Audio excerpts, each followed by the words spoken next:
நாம மக்களை எவ்வளவுதான் உஷாரா இருக்க சொன்னாலும் கூட ஏதாவது சூழ்நிலையில மக்கள் எங்கேயாவது மாட்டிக்கிட்டே இப்படிதான் முடிக்கிறாங்க. இதனால எவ்வளவு பிரச்சனை வருது அப்படின்றது அவங்களுக்கே தெரியாம போயிடுது. இந்த விஷயம் அதுக்கு ஒரு பெரிய உதாரணம். தனக்கு ஏற்பட்டிருக்கக்கூடிய கடனை அடைக்கிறதுக்காக சிறுநீரகத்தை விற்க சென்ற ஆடிட்டர் 6 லட்சத்துக்கு மேல ஏமாந்திருக்கிறாரு. பெங்களூர்ல மடிக்கேர் என்ற இடத்துல 46 வயசுடைய ஆடிட்டர் வேலை செஞ்சுட்டு வந்திருக்கிறாரு. அவர் பாத்தீங்கன்னா அவருக்கு பயங்கர கடன் இருக்கு. அந்த கடனை அடைக்கணுன்றதுக்காக என்ன பண்ணலாம் யோசிச்சுட்டு இருந்திருக்காரு. அந்த நேரத்துல திடீர்னு அவருக்கு ஒரு யோசனை தோணி இருக்கு.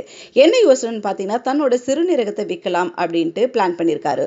ஸோ இது தொடர்பா இணையதளத்துல நிறைய விஷயங்களை சர்ச் பண்ணி பார்த்திருக்கிறாரு. அப்ப ஹெச்டி கிட்னி சூப்பர் ஸ்பெஷலிஸ்ட்.org என்ற இணையதளத்துல சிறுநீரகம் விற்பது தொடர்பான தகவலை பார்த்திருக்கிறாரு. அது மட்டும் இல்லாம அவங்களுடைய கான்டாக்ட் நம்பரையும் அவங்க கொடுத்திருக்காங்க.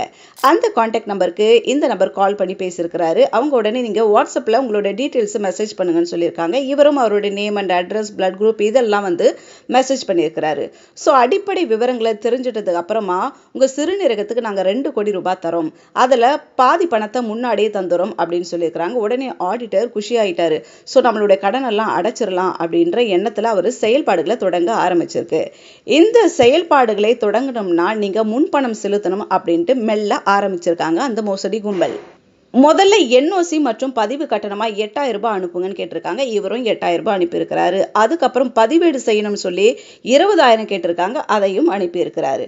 அதுக்கப்புறம் பாத்தீங்கன்னா குறியீடை இயக்கணும் அப்படின்னு சொல்லி 85,000 ரூபாய் கேட்டிருக்காங்க. அப்பயாவது இவர் சுதாரிச்சுக்க தேவையில்லையா? அப்பையும் கொஞ்சம் கூட யோசிக்காம இவர் உடனே அனுப்பிட்டு இருக்கிறாரு. பணத்தை உங்களோட வங்கி கணக்குக்கு நாங்க அனுப்ப போறோம், ஸோ அது தொடர்பான வரிக்கு நீங்க 5 லட்சம் ரூபாய் கொடுக்கணும் அப்படின்னு சொல்லவோ இவர் இப்பவும் உஷாராகாம 5 லட்சம் ரூபாயை கடந்த மார்ச் 2ஆம் தேதி அனுப்பியிருக்கிறாரு. அதுக்கப்புறம் பணப்பறிப்போட மோசடியின் உச்சத்துக்கே போயிருக்கிறாங்க. 7,5 லட்சம் ரூபாய் கேட்டிருக்காங்க. எஸ்பிஐ பேங்க்ல இருந்து நாங்க பேசுறோம் அப்படின்ட்டு ஒரு லேடி பேசியிருக்காங்க. இதனால சந்தேகம் அடைந்த ஆடிட்டர் எங்க சந்தேகம் அடைஞ்சிருக்காரு பாருங்க. இவ்வளவு பணத்தை கொடுத்துட்டதுக்கு அப்புறம் இவருக்கு டவுட் வந்திருக்கு. ஸோ உடனே அவரோட ஃப்ரெண்ட்ஸ் கிட்ட எல்லாம் இதை பத்தி ஷேர் பண்ணியிருக்கிறாரு. நீ பணத்துல ஏமாந்துட்டு இருக்க, இந்த மோசடி கும்பல்ல நீ சிக்கிட்டு இருக்க அப்படின்னு சொல்லவதான் அதுக்கப்புறம் இவர் போலீஸ் கிட்ட போயிட்டு கம்ப்ளைண்ட் பண்ணி அந்த வங்கி கணக்கை அவங்க முடக்கி இருக்கிறாங்க. ஸோ இது தொடர்பாக காவல்துறையினர் என்ன சொல்லியிருக்காங்கன்னா, இது போல கும்பல் செயல்பட்டுட்டு வருது, பண மோசடியில் ஈடுபட்டுட்டு வராங்க, அதனால பாதிக்கப்பட்டவங்களாம் உஷாரா இருங்க அப்படின்ட்டு அட்வைஸ் பண்ணியிருக்கிறாங்க. ஏற்கனவே கடன் பிரச்சனையில நொந்து போயிருந்த இந்த ஆடிட்டர் ஏதாவது வழியில நம்மளுடைய கடன் பிரச்சனை தீர்க்கலான்னு பார்த்தேன் நானு. பட் பாத்தீங்கன்னா கடன் இப்ப எனக்கு அதிகமாயிருக்கே தவிர குறையில. இதனால நான் 6 லட்சத்துக்கு மேல இழந்துட்டேன் அப்படின்ட்டு கவலையா சொல்லியிருக்கிறாரு.